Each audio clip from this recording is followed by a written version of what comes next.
Rich dad poor dad. यो किताबको नाम त सायद धेरैले सुन्नु भएकै होला। एकदम। नेपालमा त झन् कति लोकप्रिय छ यो, होइन? धेरैले पढेका छन्। हो नि। अनि यसबाट प्रेरणा पाएको भन्ने पनि सुनिन्छ। आज हामी यसकै मुख्य विचारहरू के हुन् र तिनले कस्तो प्रभाव पार्छन् भन्नेमा अलि गहिरिएर कुरा गरौँ न त। हुन्छ। ल सुरु गरौँ है त। रबर्ट कियोसाकीले पुस्तकमा दुई खालका पिताको कुरा गर्छन्, दुई फरक सोच। हो, त्यो गरिब बाबु र धनी बाबु। एकातिर गरिब बाबु जसको सोच कस्तो भने राम्रो पढ, डिग्री ल्याऊ अनि सुरक्षित जागिर खोज। एकदम परम्परागत सोच, हामी धेरै त्यही सुनेर हुर्क्यौं। हो, अनि अर्कोतिर धनी बाबु जसले चाहिँ के सिकाए भने होइन, पैसाको लागि मात्र काम गर्ने होइन। पैसालाई चाहिँ आफ्नो लागि काम लगाउनुपर्छ, उद्यमशील बन्नुपर्छ, लगानी गर्नुपर्छ भन्ने कुरा। हो, यही दुई सोचको भिन्नतामै छ जस्तो लाग्छ किताबको सार। यहाँ चाखलाग्दो कुरा के छ भने नि, किताबले हाम्रो यो परम्परागत शिक्षा प्रणालीमै प्रश्न उठाउँछ क्या। कसरी? अब हेर्नुहोस् न, हामी स्कुल कलेजमा कति कुरा पढ्छौँ, इतिहास, विज्ञान, साहित्य, तर पैसाको बारेमा कसरी कमाउने, कसरी व्यवस्थापन गर्ने। हो त, लगानी के हो, कर कस्तो हुन्छ, यस्तो कुरा त खासै सिकाइदैन नि। ठिक भन्नुभयो। कियोसाकीको तर्क नै यही हो। यही वित्तीय ज्ञानको कमीले गर्दा नै पढे लेखेका मान्छे पनि जीवनभरि त्यो पैसाको दौड ऱ्याट रेसमै फस्छन् भन्छन् उनी। ए, त्यो ऱ्याट रेसको कुरा। अनि अर्को एकदमै आधारभूत तर महत्त्वपूर्ण कुरा छ सम्पत्ति र दायित्वको फरक, एसेट्स र लायबिलिटिज। ए, त्यो त मैले पनि पढेकी थिएँ।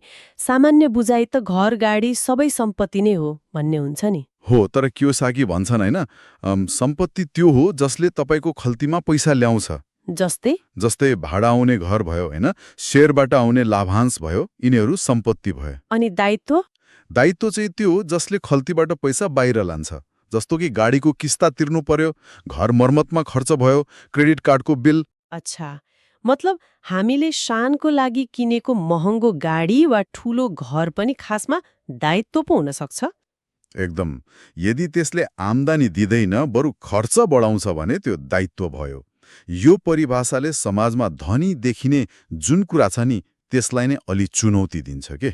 हो, त्यो सम्पत्ति र दायित्वको कुराले त फेरि निष्क्रिय आय प्यासिभ इन्कमको महत्त्वलाई पनि जोड दियो होइन त। हो नि, किनभने दायित्वले त पैसा बाहिरै लगिरहन्छ, तर निष्क्रिय आय दिने सम्पत्तिले चाहिँ पैसा ल्याइरहन्छ, हामीले दिनरात नखटे पनि। जस्तो किताबबाट आउने रोयल्टी, कुनै लगानीबाट आउने नाफा। तर एउटा कुरा, के यो सबैले गर्न सक्छन् त?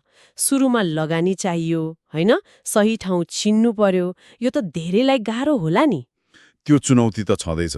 अनि फेरि यो किताब जति चल्यो यसको आलोचना पनि त त्यति नै छ नि। कतिले भन्छन् एउटै कुरा कति दोहोऱ्याएको। हो, त्यो सुनिन्छ। अनि सिद्धान्त राम्रो भए पनि कसरी गर्ने भन्ने व्यावहारिक कुरा अलिक कम छ भन्ने पनि छ। अनि कियोसाकीले भने जस्तो लगानीका अवसरहरू खास गरी हाम्रो जस्तो देशमा सबैलाई त्यति सजिलो नहुन पनि सक्छ। हो, ती आलोचनाहरूलाई पनि बेवास्ता गर्न मिल्दैन। तर यदि हामी यसलाई अलि ठूलो चित्रमा हेर्छौँ भने मलाई के लाग्छ भने नि, पुस्तकको वास्तविक शक्ति चाहिँ त्यो कसरी गर्ने भन्ने व्यावहारिक ज्ञान दिनुभन्दा पनि पैसाप्रतिको हाम्रो सोच, त्यो मानसिकता नै बदल्नुमा छ क्या। ए, माइन्डसेट शिफ्ट। हो, धेरै मान्छेका लागि त यसले वित्तीय ज्ञानको संसारमा पहिलो ढोका खोलिदिन्छ।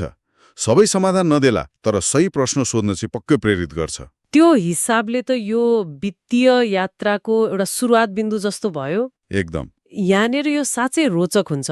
यो सोच परिवर्तनको कुराले खास गरी नेपालका युवाहरूलाई कसरी छोएको होला? हामी त धेरै जसो जागिर खानुपर्छ, तलब आउँछ भन्नेमै हुर्कियौं। हो नि, त्यो गरिब बाबुको सोच। तर यो किताबले त होइन, जागिर बाहेक पनि आम्दानी हुन सक्छ, पैसालाई काम लगाउन सकिन्छ भन्ने बाटो देखाउँछ। हो, सायद त्यही भएर होला धेरैलाई अलि उद्यमशीलतातिर, लगानीतिर सोच्न बाध्य बनाएको। त्यसो भए यसको निचोड के हो त? के बुझ्ने?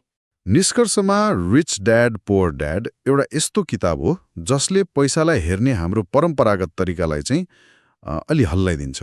एक किसिमको वेकअप कल जस्तो हो भन्न सकिन्छ, जो आर्थिक स्वतन्त्रता खोज्दैछन् उनीहरूका लागि। चाहे त्यो विद्यार्थी होस्, जागिरे वा व्यवसाय। यसले तुरन्तै धनी बनाउने सूत्र त दिँदैन होला? त्यो त दिँदैन, तर आर्थिक रूपमा सोच्ने तरिका चाहिँ नयाँ दिन्छ। त्यो महत्त्वपूर्ण कुरा हो। यसले एउटा गम्भीर प्रश्न पनि खडा गर्छ जस्तो लाग्छ मलाई। के प्रश्न? कि यो किताब पढेर वा यसका कुरा सुनेर के हामीले आफ्नो अहिलेको आर्थिक अवस्था र भविष्यका योजनाहरूलाई फेरि एकपटक सोच्ने हो कि? मतलब हामी अहिले जुन बाटोमा छौं, के त्यसले साँच्चै हामीलाई आर्थिक सुरक्षातिर लगिरहेको छ त? कि हामी केवल गरिब बाबुले सिकाएको परम्परागत बाटोमै छौं? यही प्रश्नमा अलिकति घोत्लिनु नै सायद यो छलफलको एउटा उपलब्धि हुन सक्छ।